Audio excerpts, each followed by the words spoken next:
के सबसे विश्वसनीय, सबसे लोकप्रिय और नंबर 1 शो शंखनाद में आप सभी का स्वागत है। मैं हूं आपके साथ चित्रा त्रिपाठी। 16 अप्रैल को जहांगीरपुरी में जो हिंसा हुई उसने न सिर्फ दिल्ली बल्कि पूरे देश को दहला दिया। अब उस हिंसा की जांच जैसे जैसे आगे बढ़ रही है वैसे वैसे खुलासे हो रहे हैं, वो हैरान करने वाले हैं।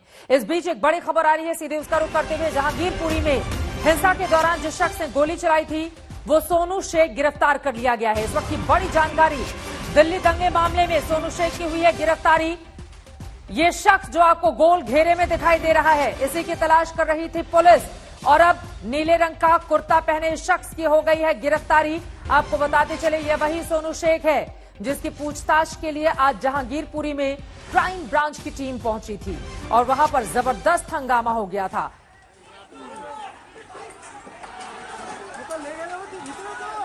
यही वो शख्स है जिसको आप देख रहे हैं, जिसके हाथ में आपको कट्टा नजर आ रहा है। यही शख्स गिरफ्त में आ चुका है।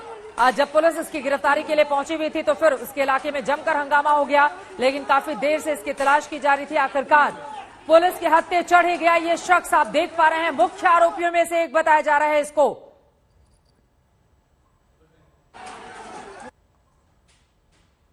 सुशांत मेहरा हमारे संवाददाता जुड़ चुके हैं ज्यादा जानकारी के साथ। सुशांत, इस शख्स की पूरे दिन भर सरगर्मी से तलाश कर रही थी पुलिस और आखिरकार इसकी गिरफ्तारी हो ही गई, और किस तरह की जानकारी देंगे आप हमें? देखिए चित्रा, मैं आपको बता दूं कि दिल्ली पुलिस के हाथ एक बड़ी कामयाबी जो है वो हाथ लगी है। 16 अप्रैल को जिस तरीके से हनुमान जयंती के मौके पर जुलूस निकला, उपद्रवियों ने पथराव किया, गोलियां चलाई, उसमें एक मुख्य आरोपी अगर कहा जाए तो सोनू शेख को फिलहाल दिल्ली पुलिस की स्पेशल स्टाफ टीम ने गिरफ्तार कर लिया है। सुबह दिन भर उसके परिवार वालों के साथ पूछताछ करने के लिए क्राइम ब्रांच की टीम गई, उनके परिवार वालों पर पथराव जो है वो किया गया। उसके बाद से लगातार जो है वो दिल्ली पुलिस इस पूरे मामले में छानबीन कर रही थी। लगातार सोनू शेख की 16 तारीख के बाद से, जब से उसका एक वीडियो वायरल हुआ, लगातार सोनू शेख की तलाश दिल्ली पुलिस कर रही थी। अब जाकर के दिल्ली पुलिस के हाथ में एक बड़ी कामयाबी जो है वो लगी है। सोनू शेख को स्पेशल स्टाफ टीम ने जो है वो फिलहाल गिरफ्तार कर लिया। यही वो एरिया है, आप देख सकते हैं कि जहां पर सोनू शेख जो है वो रहता था, उसका यहाँ पर परिवार था। उससे परिवार के पूछताछ के लिए दिल्ली पुलिस की जो टीम थी वो यहाँ पर गई। उसके बाद जो महिलाएं थी उनसे जो पूछताछ करने पहुंचे तो उनके ऊपर जो है वो पथराव हुआ। हालांकि पुलिस ने इस पूरे एरिया को जो है कॉर्डन ऑफ कर दिया है, वहां जाने की किसी भी शख्स को बहुत सारे सवाल होंगे सुशांत जो सोनू शेख से पूछे जाएंगे। जिस हथियार से ये फायरिंग कर रहा है, जो लोग उस वक्त वहां से गुजर रहे थे, उस यात्रा में शामिल थे, आखिर कहां से आया? और भी बहुत सारे ऐसे सवाल हैं। कहा जा रहा है लोगों को भड़काने का काम भी इस सोनू शेख की ओर से किया गया था। देखिए जाहिर सी बात है, दिल्ली पुलिस ने भी इसको अपने हिरासत में लिया है, पूरी तरह से पूछताछ किया जाएगी, गिरफ्तार कर लिया है। कई सारे सवाल कि हथियार कहां से आया, किसने उसको प्रोवोक किया, क्या कुछ था, कौन लोग थे इसके पीछे, किसकी साजिश थी, कैसे ये हथियार लेकर के फायर करता हुआ नजर आया, क्या इसकी फायरिंग से कोई शख्स घायल हुआ, ये तमाम कई तरीके के सवाल हैं जो कि इससे पूछताछ में जो है वो आने वाले कुछ दिनों के अंदर खुलासे में जो है वो साफ तौर पर नजर आएंगे। लेकिन एक बड़ी कामयाबी, जिस तरीके से मास्टरमाइंड कहा जाए कि जिस तरीके से पूरे इलाके के अंदर जो गोलियां चलाते हुए बिना पुलिस के खौफ के पब्लिक के बीच में गोलियां चला रहा था, उस शख्स को फिलहाल पुलिस ने गिरफ्तार किया। जरा सोचिए, भारी भीड़ थी शोभा यात्रा में और ये शख्स कितने आराम से हथियार को लहराते हुए आता है और उसके बाद फायरिंग शुरू कर देता है। फिलहाल पुलिस की गिरफ्त में है सोनू शेख। अब उससे की जाएगी पूछताछ, फिर पता चलेगा कि आखिर कौन कौन इस षड्यंत्र में शामिल था। क्या ये एक सुनियोजित साजिश थी? अब तक क्या कुछ हुआ है? आज दिन भर इस पूरे मामले में किस तरह से रही गहमा गहमी और राजनीति के आरोप प्रत्यारोप के दौर भी इस बीच चलते हुए देखे गए। इस रिपोर्ट में देखिए आज दिन भर की पूरी स्टोरी।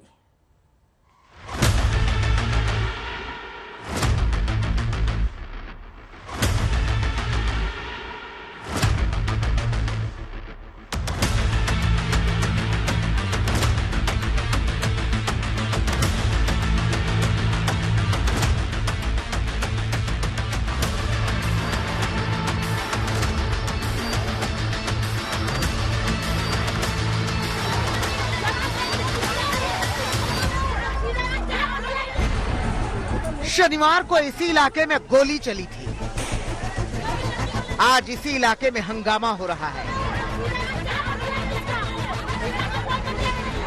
शनिवार को इसी इलाके में पत्थरबाजी हुई थी,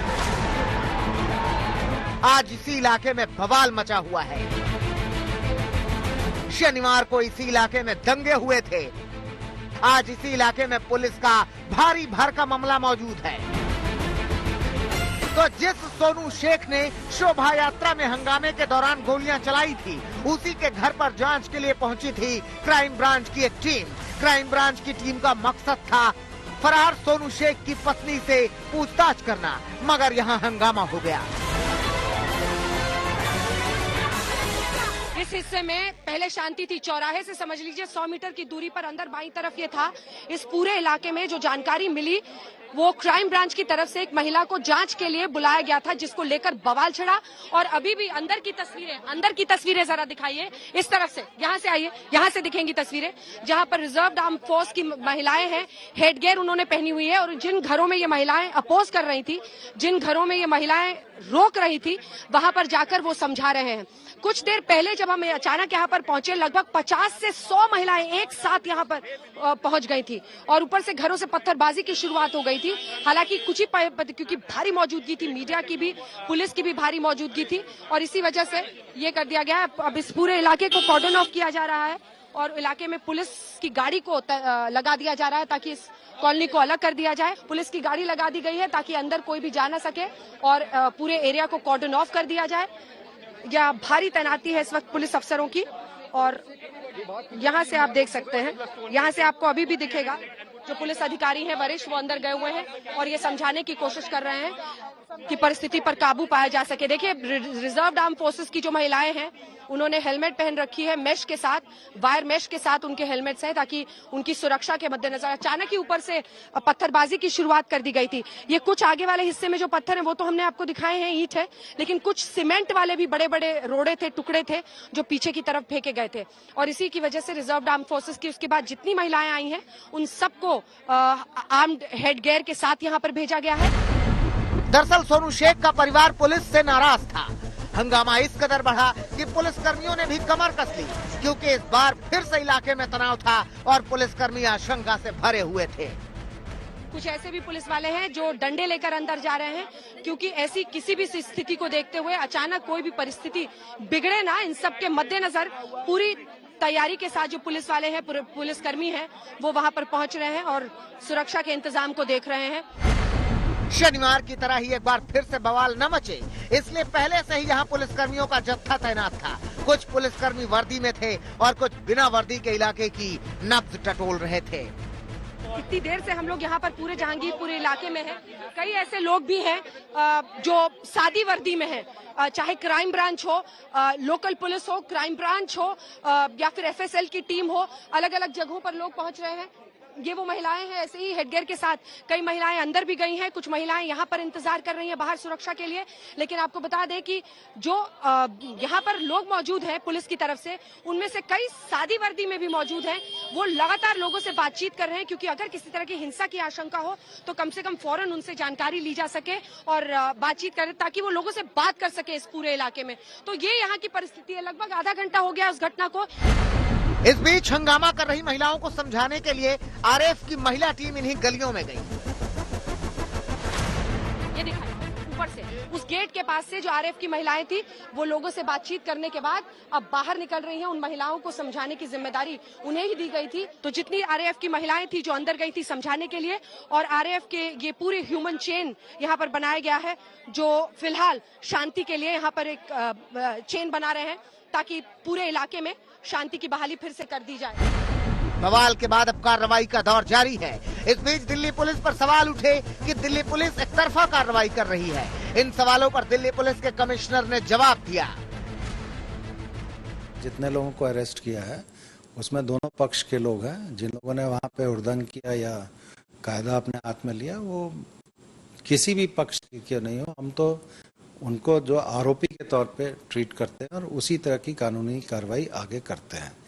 पक्ष हो या धर्म हो या जाति हो, इस आधार पे इन्वेस्टिगेशन नहीं होता है, एविडेंस के आधार पे इन्वेस्टिगेशन होता है। अब पुलिस की जांच जारी है। उम्मीद कीजिए कि दिल्ली की फिजा में नफरत की गंध खोलने वालों का कानून मुकम्मल इलाज करेगा।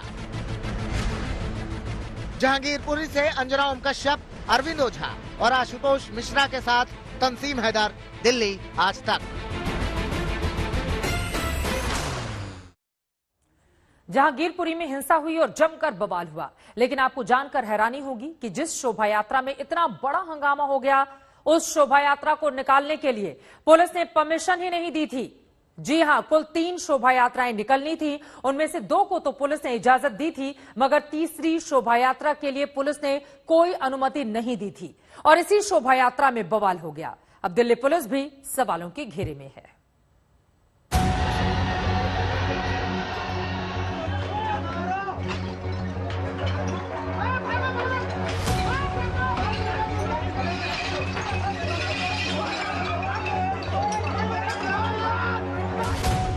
शोभा यात्रा में हंगामा हुआ, तलवारें लहराई, गोलियां चली, बोतलें चली, पत्थर चले, उस शोभा यात्रा को पुलिस की इजाजत ही नहीं मिली थी। बिल्कुल ठीक सुन रहे हैं आप। विश्व हिंदू परिषद और बजरंग दल ने जहांगीरपुरी में जहां शोभा यात्रा निकाली, उस शोभा यात्रा को लेकर पुलिस की ओर से कोई इजाजत नहीं ली गई थी। इन्होंने परमिशन नहीं ली थी तो इनके खिलाफ अकॉर्डिंगली लीगल कार्रवाई की गई है और परमिशन नहीं लेने के बावजूद प्रशासन चूंकि निकल गया था तो पुलिस की ये ड्यूटी थी कि उसको शांति से निकालें। तो बगैर इजाजत के गैर कानूनी तौर पर निकली शोभा यात्रा के साथ इंतजाम को देखने के लिए मजबूरी में पुलिसकर्मी खड़े थे। उन्हें अंदाजा तक नहीं था कि शोभा यात्रा के दौरान इतना बड़ा हंगामा हो जाएगा। 16 तारीख को हंगामा हो गया तो 17 तारीख को पुलिस ने जहांगीरपुरी पुलिस स्टेशन में बजरंग दल और विश्व हिंदू परिषद के खिलाफ आईपीसी की धारा 188 के तहत केस दर्ज कर लिया। तो केस दर्ज हुआ है तो जाहिर तौर पर कार्रवाई भी होगी, मगर सवाल ये है कि बिना कानूनी इजाजत के शोभा यात्रा कैसे निकली? शोभा यात्रा को समय रहते रोका क्यों नहीं गया? शोभा यात्रा में पुलिस के सामने तलवार कैसे लहराई गई? बगैर इजाजत के शोभा यात्रा में पुलिस वालों की तैनाती कैसे थी? जब देश में तमाम राज्यों में हिंसा हुई तो दिल्ली पुलिस की ओर से ऐसी लापरवाही कैसे हो गई? क्या बाकी राज्यों में हुई हिंसा से दिल्ली पुलिस ने कोई सबक नहीं लिया? दिल्ली पुलिस पर गंभीर सवाल उठ रहे हैं, मगर दिल्ली पुलिस के सबसे बड़े कोतवाल अपने पुलिसकर्मियों की पीठ थपथपा रहे हैं। जो भी अधिकारी और फोर्स वहाँ पे थी, उन्होंने सबसे बढ़िया काम ये किया कि दोनों पक्षों को दूर किया और बीच में खड़े होकर किसी भी एक पक्ष को दूसरे पक्ष को नुकसान पहुंचाने के लिए रोकने की पूरी कोशिश की।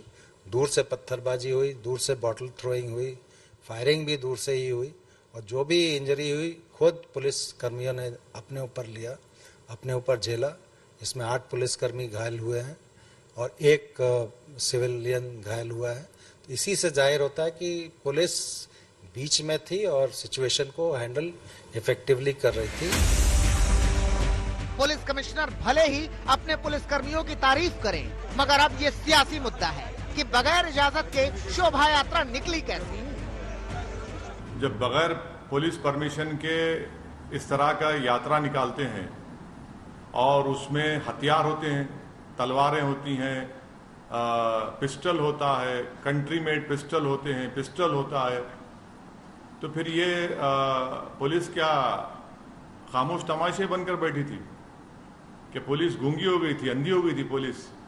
कि कैसे आपने निकालने दिया बगैर परमिशन के आपके? ये अपने आप में हैरान करने वाला है कि बगैर कानूनी इजाजत के शोभा यात्रा निकल पड़ती है और दिल्ली पुलिस मूक दर्शक बनी सब कुछ देखती रहती है। कार्रवाई तब होती है जब 8 पुलिसकर्मी अस्पताल की चारपाई पर पहुंच जाते हैं और एक पूरा इलाका दंगे की चपेट में आ जाता है।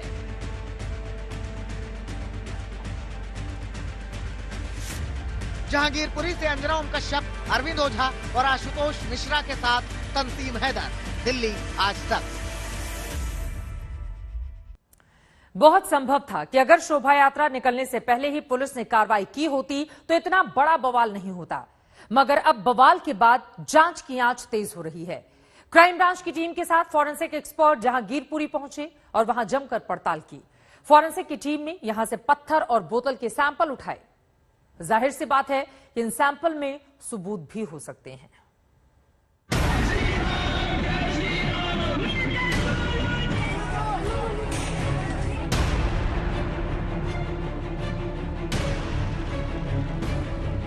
गोलियां चल चुकी हैं, पथराव हो चुका है, बोतलें फेंकी जा चुकी हैं, तलवारें लहराई जा चुकी हैं, चाकू चमक चुके हैं। अब बारी है सबूतों को तलाशने की और अपराधियों को उनके अंजाम तक पहुंचाने की। तो क्राइम ब्रांच की टीम फोरेंसिक वालों की टीम के साथ जहांगीर पहुंची। सबसे पहले उसी मस्जिद में जांच शुरू हुई।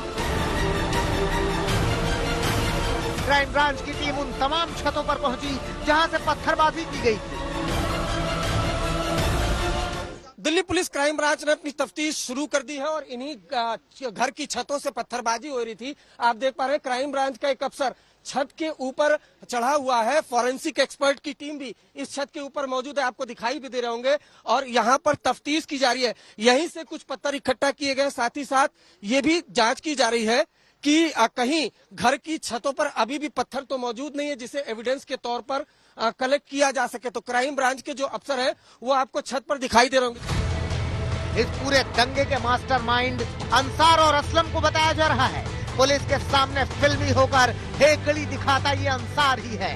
पुलिस सबूत जुटा रही है कि अंसार और असलम ने कैसे रची इतनी बड़ी साजिश। पुलिस ने बकायदा खुलासा किया है कि जो अंसार और असलम थे उन्हें 15 अप्रैल को यानी जिस दिन शोभा यात्रा निकलनी थी उससे एक दिन पहले पूरी जानकारी थी और यही इन दोनों ने साजिश की है। ये साफ साफ मैं कह दूं, ये साफ कहा है कि साजिश की है अदालत में। उसके अलावा अदालत में ये भी कहा है दिल्ली पुलिस ने कि एविडेंस कलेक्ट करने इन सबके बीच वो फॉरेंसिक एक्सपर्ट, देखिए अब इस इलाके को कॉर्डन ऑफ किया जा रहा है। जो तमाम फॉरेंसिक एक्सपर्ट है उन्होंने एविडेंस कलेक्ट किए हैं, वो तस्वीरें आप दर्शक देख पा रहे हैं। आप तमाम उन गलियों में, छतों में फॉरेंसिक की टीम गई। उसके अलावा क्राइम ब्रांच की टीम भी यहां पर पहुंची है। कुछ लोगों के बयान दर्ज करने की भी यहां पर कोशिश की जाएगी, क्योंकि इन्हीं गलियों में, इस इलाके में जो ये एक हिस्सा है जहां से पत्थरबाजी हुई थी, छत, हमने वो तस्वीरें आपको दिखाई। कैमरामैन दीपक को कहूंगा कि मैं आपको वो हिस्सा दिखाएं। इस इलाके में क्राइम ब्रांच की टीम यहाँ इस साइड की तरफ आई है, चूंकि यहाँ पर पत्थरबाजी ज्यादा हुई थी, कुछ लोग विक्टिम भी बने थे, गाड़ियों में तोड़फोड़ हुई थी। इस वजह से ये देखिए, ये यहाँ पर क्राइम ब्रांच के ऑफिसर है, वो समझने की कोशिश यहाँ पर करते दिखाई दे रहे हैं। बहुत मुमकिन है कि यहाँ पर बयान भी दर्ज होगा। पुलिस को शक है कि इस हिंसा में बाहर के लोग भी शामिल हो सकते हैं, इस लिहाज से भी जांच हो रही है। ये जो तमाम घर की छतें हैं, वीडियो में दिखाई दे रहा है कि इन घर की छतों से पत्थरबाजी हो रही थी, लिहाजा अब जो दिल्ली पुलिस की टीम है इन तमाम गलियों में लगातार छापेमारी कर रही है। उसके अलावा ये भी जांच में सामने आया है कि कुछ बाहरी लोग भी इन हिंसा में शामिल हुए थे। वो बाहरी लोग कौन थे, कितने बाहरी थे, इन तमाम चीजों की जांच दिल्ली पुलिस लगातार कर रही है। जिन रास्तों से शोभा यात्रा निकली थी, पुलिस उन रास्तों पर पड़ने वाली दुकानों के सीसीटीवी भी खंगाल रही है। जहांगीरपुरी दंगों की जांच क्राइम ब्रांच को सौंप दी गई है और जो तमाम टीमें हैं वो जहांगीरपुरी के अलग अलग इलाकों में न सिर्फ पेट्रोलिंग कर रही हैं बल्कि सबूतों को भी खंगाल रही हैं। और उसमें सबसे अहम सबूत हैं तमाम सारे इन दुकानों के बाहर लगे हुए सीसीटीवी कैमरे और उसके साथ ही दूसरे फॉरेंसिक एविडेंस और खासकर बड़ी संख्या में वायरल हुए मोबाइल वीडियोस।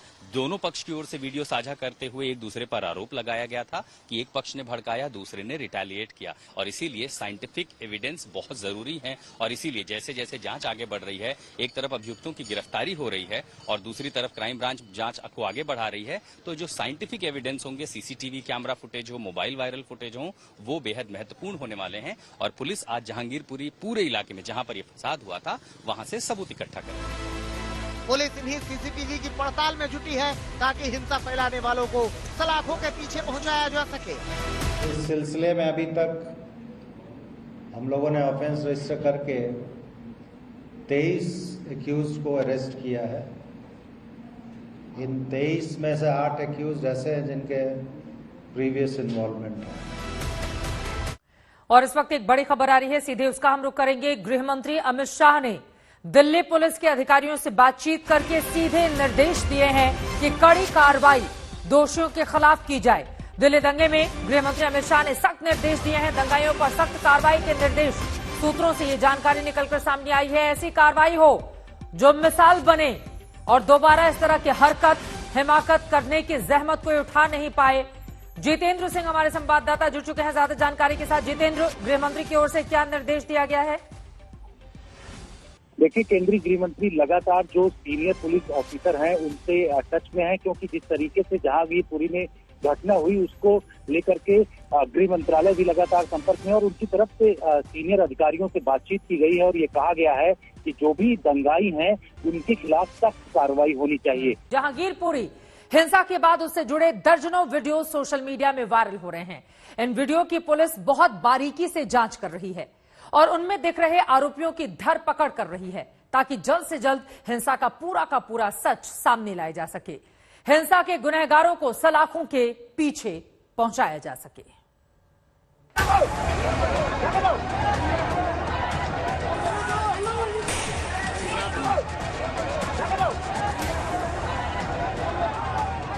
एक एक तस्वीर, एक एक वीडियो जहांगीरपुरी की जांच को आगे बढ़ा रहे हैं।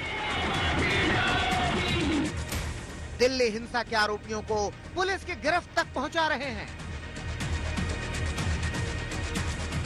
पुलिस को लगातार मिल रहे वीडियो में साजिश के सबूत हैं, पत्थरबाजों के चेहरे हैं, माहौल बिगाड़ने वालों की करतूत है।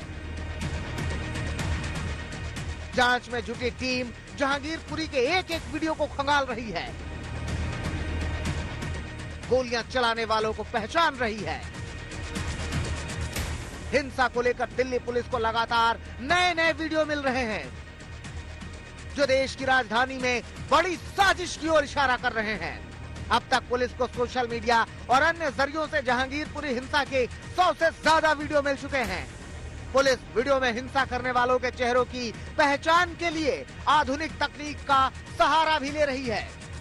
तो अब दिल्ली पुलिस देखे तो यहाँ पर 100 सीसीटीवी फुटेजेस खंगाल रही है और साथ ही साथ फेस आइडेंटिफिकेशन सॉफ्टवेयर के जरिए ये पता लगाने की कोशिश की जा रही है कि वो आरोपी कौन है या फिर वो असामाजिक तत्व कौन है जिन्होंने अराजकता फैलाने की कोशिश की है।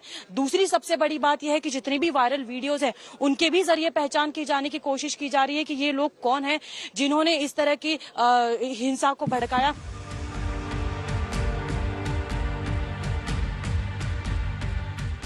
जहांगीरपुरी में जिस जगह पर हिंसा हुई, पुलिस वहां की दुकानों और मकानों पर लगे सीसीटीवी फुटेज को भी खंगाल रही है ताकि इस बात का पता लगाया जा सके कि दिल्ली में हुई हिंसा किसी साजिश के तहत की गई या फिर झगड़े के बाद अचानक ही भड़की। सबसे अहम सबूत हैं तमाम सारे इन दुकानों के बाहर लगे हुए सीसीटीवी कैमरे और उसके साथ ही दूसरे फॉरेंसिक एविडेंस और खासकर बड़ी संख्या में वायरल हुए मोबाइल वीडियोस। दोनों पक्ष की ओर से वीडियो साझा करते हुए एक दूसरे पर आरोप लगाया गया था कि एक पक्ष ने भड़काया, दूसरे ने रिटेलिएट किया और इसीलिए साइंटिफिक एविडेंस बहुत जरूरी है। और इसीलिए जैसे जैसे जांच आगे बढ़ रही है, एक तरफ अभियुक्तों की गिरफ्तारी हो रही है और दूसरी तरफ क्राइम ब्रांच जांच को आगे बढ़ा रही है, तो जो साइंटिफिक एविडेंस होंगे, सीसीटीवी कैमरा फुटेज हो, मोबाइल वायरल फुटेज हो, वो बेहद महत्वपूर्ण होने वाले हैं। वीडियो के जरिए उन घरों की पहचान भी हो रही है जहां से शोभा यात्रा पर पत्थर बरसाया गया। हिंसा के जरिए जहांगीरपुरी के माहौल को गरमाया गया। मैं आपको बताऊं कि ये जो तमाम घर की छतें हैं, वीडियो में दिखाई दे रहा है कि इन घर की छतों से पत्थरबाजी हो रही थी, लिहाजा अब जो दिल्ली पुलिस की टीम है इन तमाम गलियों में लगातार छापेमारी कर रही है। उसके अलावा ये भी जांच में सामने आया है कि कुछ बाहरी लोग भी इन हिंसा में शामिल हुए थे। वो बाहरी लोग कौन थे, कितने बाहरी थे, इन तमाम चीजों की जांच दिल्ली पुलिस लगातार कर रही है। वीडियो सबूत के जरिए ही पुलिस ऐसे घरों में छापेमारी कर रही है। हिंसा के आरोपियों की धरपकड़ कर रही है।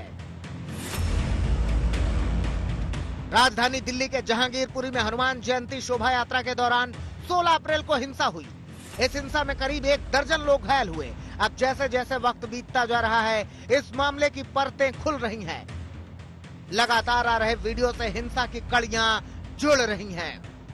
वीडियो से जहां एक और पुलिस हिंसा के आरोपियों की तलाश कर रही है, वहीं कुछ लोग जहांगीरपुरी के वीडियो को फिर से माहौल बिगाड़ने का हथियार बना रहे हैं। सोशल मीडिया पर तमाम वीडियो के जरिए अफवाह फैला रहे हैं। सोशल मीडिया के माध्यम से कुछ लोग प्रयास कर रहे हैं कि वातावरण सुधरे नहीं। सोशल मीडिया एनालिसिस हमारे यहाँ हो रहा है और अगर ज़रूरत पड़ेगी तो जो लोग गलत इन्फॉर्मेशन, मिस इन्फॉर्मेशन या रॉन्ग इन्फॉर्मेशन फीड कर रहे हैं, जिसकी वजह से वातावरण सुधरता नहीं है या बिगड़ता है, उनके खिलाफ भी उचित कानूनी कार्रवाई की जाएगी। दिल्ली हिंसा में पुलिस कई आरोपियों को गिरफ्तार कर चुकी है और कई आरोपियों की गिरफ्तारी की कोशिश जारी है, जिसमें वीडियो सबूत जांच टीम के लिए सबसे ज्यादा मददगार साबित हो रहे हैं। दिल्ली से अरविंद ओझा, आशुतोष मिश्रा और हिमांशु मिश्रा के साथ आज तक ब्यूरो। दिल्ली में हुई हिंसा की जांच जारी है। इस बीच लगातार आरोप लग रहे हैं कि यह हिंसा तत्काल हुई झड़प का नतीजा नहीं बल्कि सुनियोजित साजिश है, जिसके तार 2020 में हुए दिल्ली दंगों से भी जुड़े हो सकते हैं। इस रिपोर्ट में देखिए।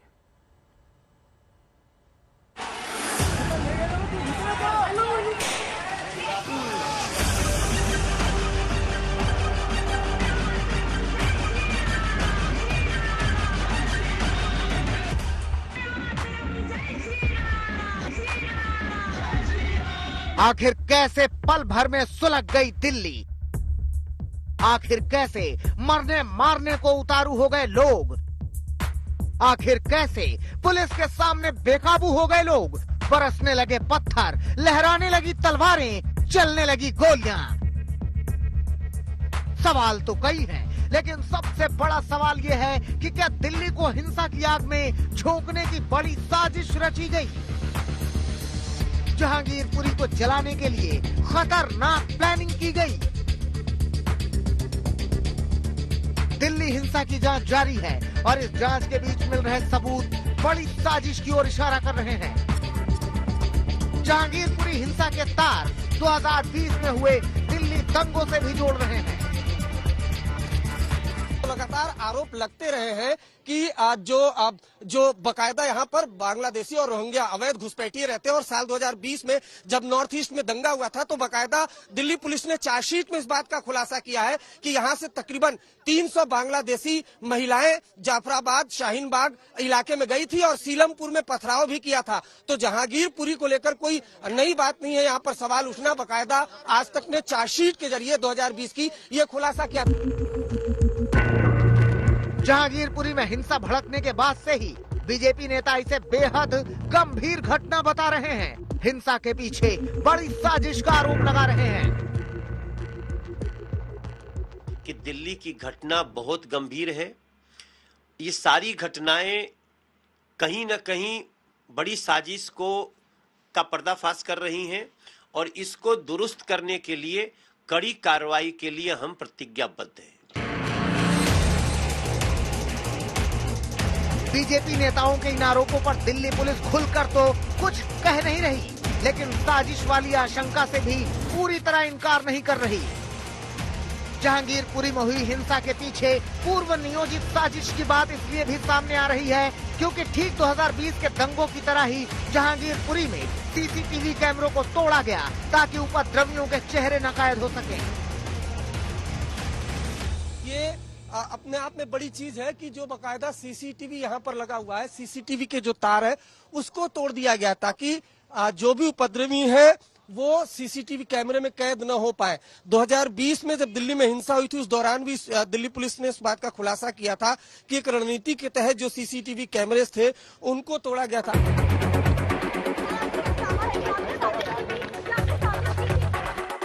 हालांकि क्राइम ब्रांच अभी तक की जांच में अंसार और असलम को ही जहांगीरपुरी हिंसा का मुख्य आरोपी बता रही है, जिन्होंने शोभा यात्रा की सूचना मिलते ही दंगों वाली साजिश रच दी। अदालत में भी बकायदा दिल्ली पुलिस ने खुलासा किया है कि दरअसल अंसार ही और असलम ही इस पूरी हिंसा के मास्टरमाइंड है। 15 अप्रैल को शोभा यात्रा की उनको जानकारी मिली थी और बकायदा साजिश के तहत इस पूरी हिंसा की वारदात को अंजाम दिया गया। लेकिन जिस तरह से जहांगीरपुरी हिंसा की कड़ियां जुड़ रही हैं, उससे इस बात से भी इनकार नहीं किया जा सकता कि अंसार और असलम सिर्फ चेहरे हों और इन चेहरों के पीछे हिंसा की पूरी पटकथा लिखने वाला कोई और हो। क्योंकि इस बात का भी पता लगा है कि 16 अप्रैल को जब जहांगीरपुरी में हिंसा भड़की तो बाहर के भी कई लोग इस इलाके में आए थे।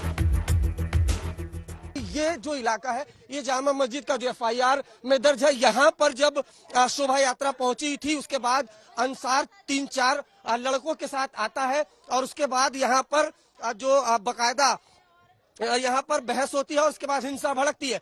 तो अब जांच शुरू हो चुकी है, हर चेहरा बेनकाब होगा, ऐसा दिल्ली पुलिस का कहना है। संकेत तो ये भी मिले हैं कि कुछ बाहरी लोग भी यहाँ पर आए हुए थे।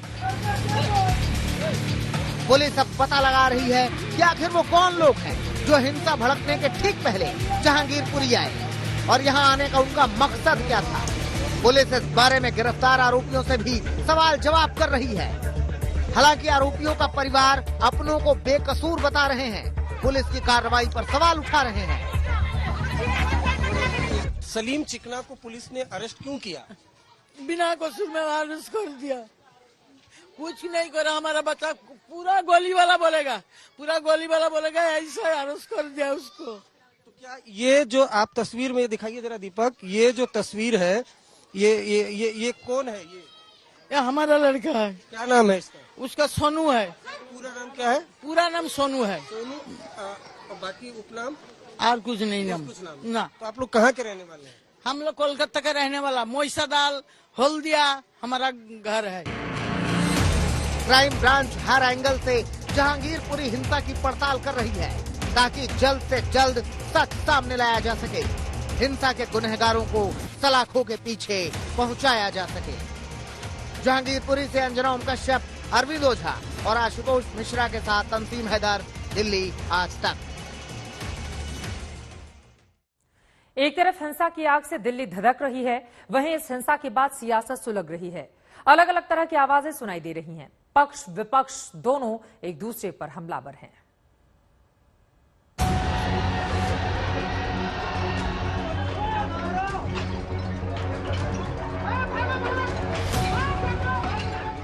दिल्ली में हिंसा भड़की तो तनाव राजधानी की फिजा पर छा गया। जहांगीरपुरी में हुई हिंसा का मुद्दा सियासत को गरमा गया। जैसे जैसे जहांगीरपुरी की घटना की जांच आगे बढ़ रही है, दिल्ली हिंसा को लेकर सियासत भी तेज हो रही है। हिंसा पर सवाल उठाते हुए असदुद्दीन ओवैसी ने केंद्र सरकार पर तीखा वार किया। हनुमान जयंती की शोभा यात्रा के जुलूस में तलवार और हथियार लहराए जाने को लेकर सवाल किया। जब बगैर पुलिस परमिशन के इस तरह का यात्रा निकालते हैं और उसमें हथियार होते हैं, तलवारें होती हैं, पिस्टल होता है, कंट्री मेड पिस्टल होते हैं, पिस्टल होता है, तो फिर ये पुलिस क्या खामोश तमाशे बनकर बैठी थी? जहांगीरपुरी हिंसा में दिल्ली पुलिस लगातार कार्रवाई कर रही है, तफ्तीश कर हिंसा फैलाने वालों को गिरफ्तार कर रही है। लेकिन ओवैसी दिल्ली पुलिस की कार्रवाई पर भी सवाल उठा रहे हैं। पुलिस के अब तक के एक्शन को एक तरफा बता रहे हैं। आपने 14 मुसलमानों को गिरफ्तार कर लिया, उसमें से कई जुवेनाइल है। क्या कर रहे हैं भाई आप? 14 के 14 को पकड़ लिया। और एक लड़का है अंसार, उसका वीडियो है। क्या कमिश्नर पुलिस नहीं देखते? क्या अमित शाह नहीं देखते? क्या इंटेलिजेंस नहीं देखता? वो अंसार को भी नहीं क्यों बनाए?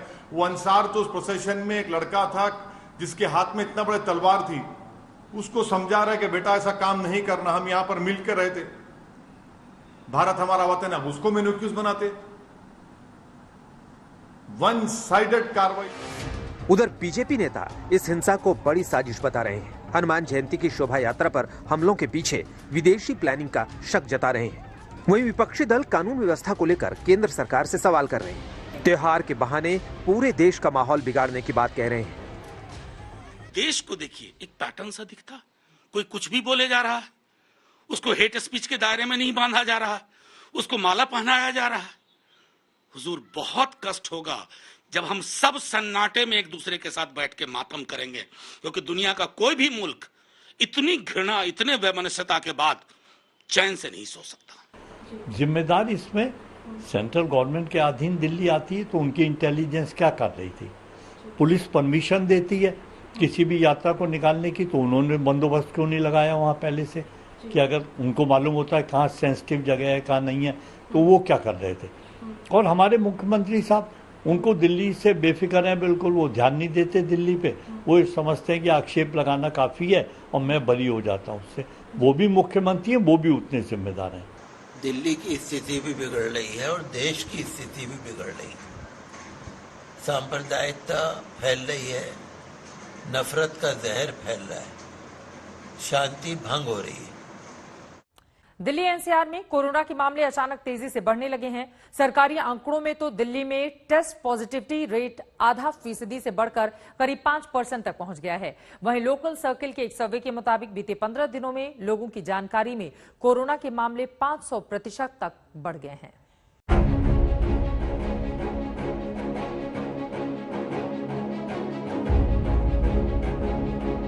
कोरोना की विदाई का इंतजार कर रहे लोगों की ये मुराद पूरी होने का नाम नहीं ले रही है। दरअसल अब देश की राजधानी दिल्ली समेत एनसीआर में एक बार फिर से कोरोना के मामलों में तेजी से इजाफा हो रहा है। सरकारी आंकड़े तो इसकी तस्दीक कर ही रहे हैं, साथ ही लोगों का भी कहना है कि उनके आसपास और जान पहचान में अचानक से कोरोना के मामले बढ़ने लगे हैं। लोकल सर्कल के एक सर्वे में दावा किया गया है कि दिल्ली एनसीआर में अपने करीबी सोशल नेटवर्क में किसी को कोविड होने की सूचना देने वाले लोगों की संख्या बीते 15 दिनों में 500% बढ़ी है। दिल्ली एनसीआर के करीब 19% लोगों ने अपने करीबी नेटवर्क में एक या एक से ज्यादा लोगों को पिछले 15 दिनों में कोरोना संक्रमण होने की बात कही है।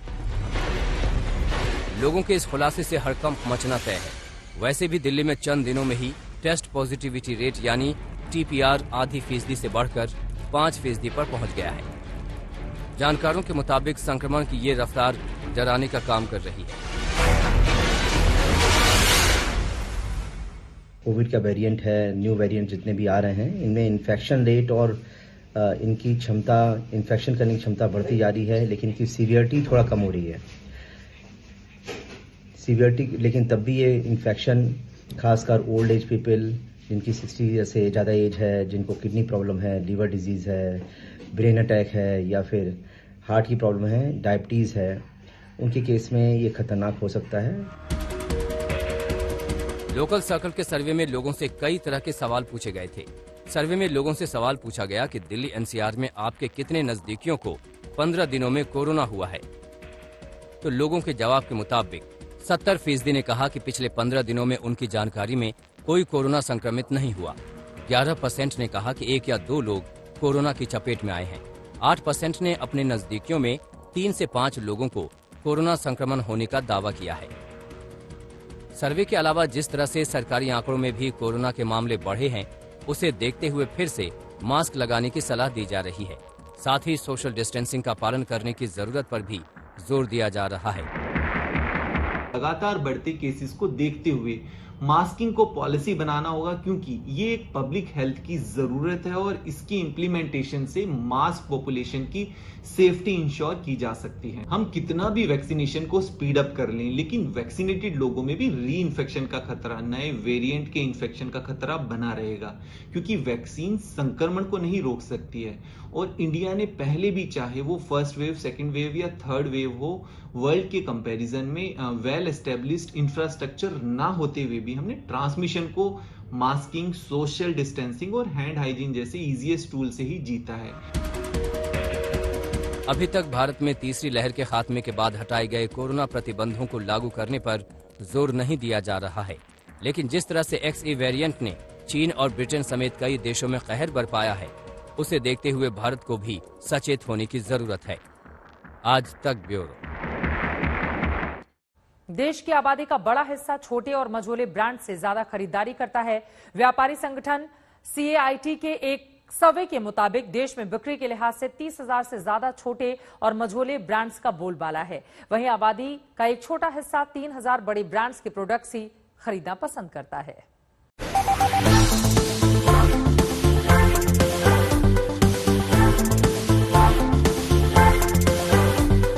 ब्रांडेड सामान खरीदने, पहनने, ओढ़ने का शौक हर आम और खास को है। ब्रांड का भरोसा, उसकी क्वालिटी, कीमत वगैरह के चलते लोग कई बार दिखावा करने के लिए तो कभी टिकाऊ होने के चलते केवल ब्रांडेड सामान को ही खरीदना पसंद करते हैं। लेकिन अब व्यापारियों के संगठन confederation of all India traders यानी कैट के एक सर्वे में ब्रांड्स को लेकर दिलचस्प खुलासा हुआ है। इस सर्वे के मुताबिक देश के ज्यादातर छोटे और मंझोले ब्रांड्स FMCG, कॉस्मेटिक्स और कंज्यूमर्स जैसे सेक्टर्स में देश की आबादी के बड़े हिस्से की जरूरतों को पूरा कर रहे हैं। सर्वे का दावा है कि 30,000 से ज्यादा छोटे और मंझोले ब्रांड 80% आबादी की जरूरतें पूरी कर रहे हैं। साफ है कि ब्रांड को लेकर देश की आबादी के एक छोटे से हिस्से में ही क्रेज है। बाकी बड़ी आबादी तो काम चलाऊ ब्रांड से ही खुश है, क्योंकि वहां पर कीमत का सबसे ज्यादा महत्व है। आइए अब जानते हैं कि सर्वे के मुताबिक किन सेगमेंट्स में सबसे ज्यादा कब्जा छोटे और मंझोले ब्रांड्स का है। कैट के एक सर्वे के मुताबिक इनमें खाद्य तेल, किराना, व्यक्तिगत सौंदर्य प्रसाधन, रेडीमेड गारमेंट्स, शरीर की देखभाल के उत्पाद, जूते, खिलौने, शैक्षिक खेल और स्वास्थ्य देखभाल के उत्पाद शामिल हैं। कैट के मुताबिक बड़े कॉरपोरेट घरानों के करीब 3,000 बड़े ब्रांड्स को लेकर यह गलतफहमी है कि वो FMCG, कंज्यूमर प्रोडक्ट्स और सौंदर्य प्रसाधन में देश के लोगों की जरूरतों को पूरा कर रही हैं, जबकि सच्चाई है कि देश के हर हिस्से में फैले 30,000 से ज्यादा छोटे और मध्यम लेकिन क्षेत्रीय स्तर के ब्रांड भारत के लोगों की मांग को पूरा कर रहे हैं। इन उत्पादकों के प्रोडक्ट्स आमतौर पर खुले में बिकते हैं। कैट के मुताबिक मीडिया और बाहरी प्रचार और मशहूर हस्तियों के विज्ञापनों की वजह से उच्च वर्ग और उच्च मध्यम वर्ग के लोगों का रुझान जरूर कॉर्पोरेट ब्रांड पर रहता है, लेकिन छोटे और स्थानीय मैन्युफैक्चरर्स के ब्रांड व्यापारियों के अपने ग्राहकों से सीधे संपर्क और बोलकर बेचे जाते हैं।